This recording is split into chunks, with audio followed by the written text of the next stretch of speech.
Hey everyone and welcome to Storytime. My name is Jake and today we are going to be looking at the subreddit r/prorevenge, where people tell us their best stories on when they got revenge on someone or something they didn't like. If you're new around here, please do hit subscribe down below so that you never miss out on another video. But for now, let's sit back, relax and enjoy some pro-revenge stories. Drive really bad? Pay €400. A bit of a backstory. I'm a 28-year-old American guy who's been living in the southwest of Germany for a little over 2 years with my German wife. Though my German isn't the best yet, I know enough to get through daily life out here and understand just about everything when I'm paying enough attention. We live in an apartment with a small parking lot for guests, and each apartment has one garage big enough to fit one car in each. If a guest comes to visit, the size of the parking lot makes it very difficult or near impossible to get in and out of the garage. This is all important later. At the time, I was working at a small cafe about a 10-minute drive from our apartment. My job was extremely strict with working hours, so I was in at 7 AM and out the door and in my car at 4:30 PM Mondays through Fridays. After about 3 months of working there, I noticed every day on my drive home that the same blue car with a black stripe down the middle was either in front of me or behind me every day, until I parked up at my apartment where he would continue down the road. No biggie, I just assumed it was someone with the same type of work schedule that lived in the same small town as me. After a while, I noticed every time this guy was behind me, he would take any opportunity to overtake me, even though there were always about 20 to 30 cars directly in front of me, going the same speed every day. It was a two-way road with one lane going each way, all the way to where I lived. I thought nothing of it. I knew I was a slower driver since I didn't fully understand the German rules of the road yet, and didn't want to take chance of getting a ticket or worse. So I was used to people passing me, even though I never went under the speed limit. Anyways, this went on for a while, with him still passing me almost every day, most of the time cutting me off, making me slam on the brakes. On one particular day, he was extremely impatient and aggressive, to where he tried to pass me in a one-lane roundabout to where he almost sideswiped my car. He ended up bailing from the attempt and fell back behind me. At this point, I'm angry, but I hold back my anger and continue to drive normally. About 5 minutes later, I'm almost home driving up a pretty steep winding road with very tight turns. As I'm near the first bend, I see a man on a bicycle on my side of the road. So I veer to the middle of the road to give him some room while I pass, and I could see there was no oncoming traffic. At this exact moment, the douchebag tries to pass me again, almost hitting me. I couldn't move to my right or I would have to hit the man on the bike. This douchebag again bails from his obviously idiotic and dangerous attempt of passing me again and continues behind me. I finally got to my apartment, and when I parked, for some reason I looked in my mirror, and who do I see parked behind me? You guessed it, the douchebag. He looks angry. I don't know what this guy plans on doing, and I have no intention on finding out. So I get out of my car and instantly go to the back of my car and grab the tire iron. But I keep it hidden so he doesn't see it or think I'm going to attack him. He gets out of his car to where I say to him in my broken German, "Can I help you?" He immediately scoffs and asks, "Where are you from?" Ausländer. For those of you who don't know, that word Ausländer is a very rude and disrespectful way of saying foreigner, or something like that. I ask him, "Does it matter where I'm from? I live here now." He scoffs again and started a whole speech about how people like you are the problem with this country and I shouldn't even be here, and how you should be thanking me since it's my tax money paying for you to be here. Side note, I came here legally, and between me and my wife's job, we live pretty comfortably with no government aid. I stop him in the middle of his rant and say, "You don't know anything about me, and what does any of this have to do with you driving like a douchebag?" At this point, it looks like he's seeing red and continues to scream obscenities at me for about 30 seconds. He's suddenly interrupted by a loud "Hey!" where a man wearing a helmet runs right up to him and slams him against his car so hard it cracks his window with his back. I'm so confused for a bit, while this man is pinning him to his car, absolutely enraged, screaming at this douchebag, and then it clicked to me. This is the man on the bike. I didn't understand everything being said, but it was something along the lines of, "You almost got me injured, what is your problem?" The shouting went on for about 2 minutes until the man on the bike forced the douchebag into his car and made him drive off. As much as I wished, this isn't the end of the story. About a month goes by, and on Saturday, my wife and I come home from shopping. As we turn into our apartment parking, the only way into our garage is blocked by a car. The car. Blue with a black stripe. My wife notices that I'm more angry than I should be about this, because we had this situation before with other cars. Everyone that lives in this apartment is very nice, and we all have each other's phone numbers in case of an emergency, or for this kind of a situation. It's normal to receive a text from a neighbor at least once a week, asking if we have a guest parked in the way. We don't really have friends into this area, so it was never our guests parking there.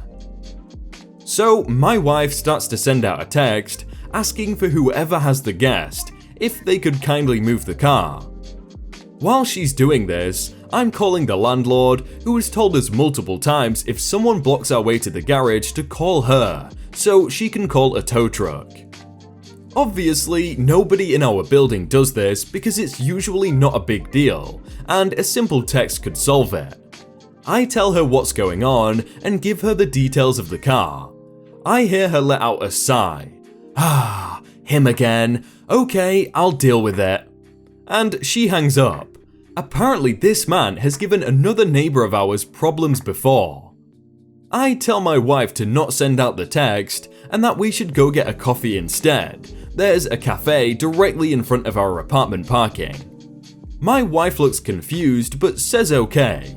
We're sitting in the outdoor part of the cafe with a clear view of the apartment parking. While I explain to her the whole story of this guy and what he did last month, because I never told her about it before. Eventually, I see a tow truck in the apartment building and point it out to my wife, and she almost can't contain her laughter. I wasn't able to hear much, but eventually the douchebag noticed his car was being towed and ran outside to his car, which was already on the truck. All I heard was a lot of screaming, but I didn't understand anything. The truck driver eventually left with his car, and the douchebag was just standing there, and he looked across the street and noticed my wife and I watching the whole thing. I smiled and waved and took a sip of my coffee. He walked back inside with utter defeat.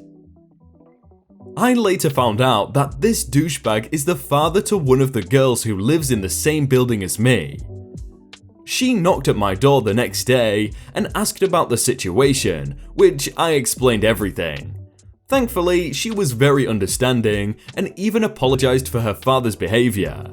She also told me that this isn't the first time her father's anger got him in trouble. My wife, being the nicest person in the world, made her cookies later that week to show no hard feelings towards her. She laughed and told us her dad had to pay €400 to get the car back. She was actually pretty happy her father got what was coming to him. After that, we actually became pretty good friends with her and her boyfriend. Now, every time the douchebag comes to visit his daughter, he parks his car across the street and won't say a word to me. As far as I know, he drives a different way home from work. Hey, I see that as a win. You get a friend and the guy has to pay €400. That's a big win, double win. New boss takes it in the neck. Years ago, I was a manager of an elite help desk team for a large computer manufacturer. This was the coolest job because of the perks. I got to handpick the best of the best techs to work in my department because we charged $2 a minute for support. We would support anything that anyone was willing to pay us $2 a minute to support. Each tech had the potential to earn the company $960 per day, which is a big deal because tech support is not usually a profit center for any company. The reason I'm explaining this is because I was required to give up 2 techs for their entire shift in order to run a complex report for my bosses, which cost them, potentially, nearly $2,000 per day. The company IT department had not been able to automate the creation of this report, so they gave it to me to deal with. After running through it with my techs, we came up with a process that involved: Number 1, receiving the previous day's data from IT. Number 2, Tech 1 started the report, working on it for her entire shift. Number 3, Tech 2 resumed the report for her entire shift. Number 4, turning it into management for their review at the end of the second shift. So data from Monday was delivered to us Tuesday morning, and it was turned into a report for management by Tuesday evening, which they wouldn't see until Wednesday morning. The data was 2 days old by the time they saw it. My team was the golden child of the tech support arm of the company, and I had a great boss, who we'll refer to as Great Boss. I had a meeting with him about this daily report issue because I wanted my 2 techs back on the phones making money. I offered to write a software application on my own time, which would retrieve the data in real time and create the reports for the currently available data whenever management wanted to view it.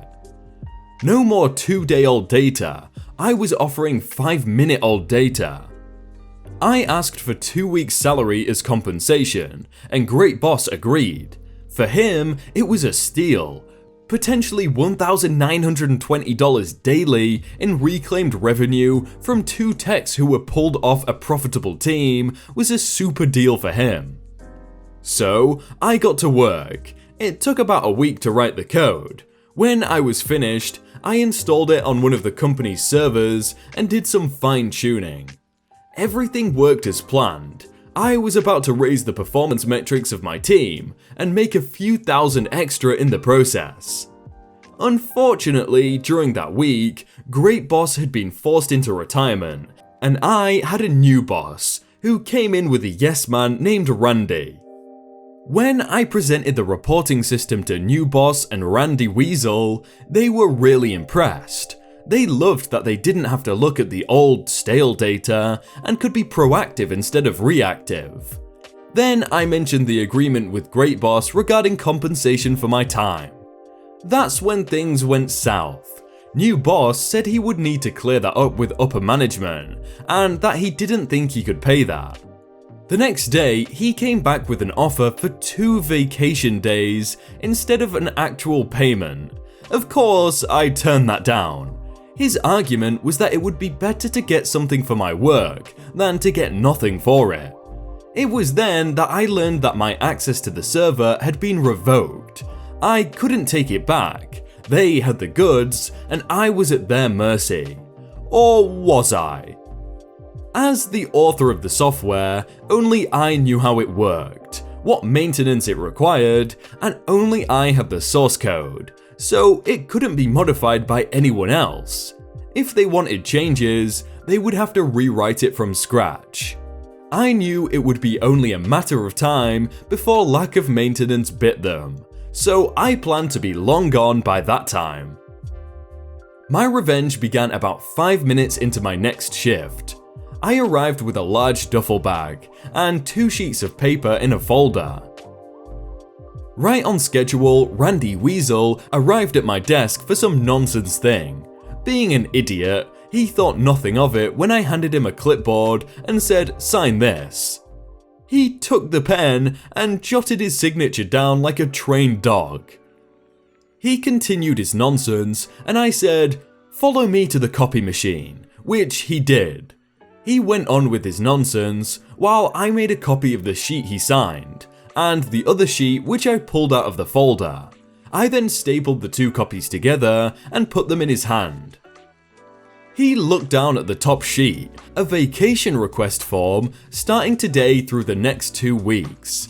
He said, "You can't take this." To which I replied, "You signed it, and it gets better." He flipped to the next sheet, my 2 weeks notice. His eyes grew to the size of saucers as he realized that yesterday was my last day and that they had no replacement for my duties and no leadership for my team. I returned to my desk and proceeded to pack up everything. I got my 2 weeks paid vacation. Great boss hired me to lead a tech support department with a new company. Best of all, the reporting system I built crashed due to lack of maintenance within a month. I'd like to think that new boss and Randy Weasel lived to regret their actions, but the reality is that they probably just find someone else to screw over. Whatever, I got mine and they got Jack. Okay, if you literally get handed a clipboard and someone says, "Sign this," why? What kind of person signs that? Like, "Oh yeah, I'll sign that, yep. What is this for, by the way?" "Oh, I just gave you the deed to my house." "Oh, my bad."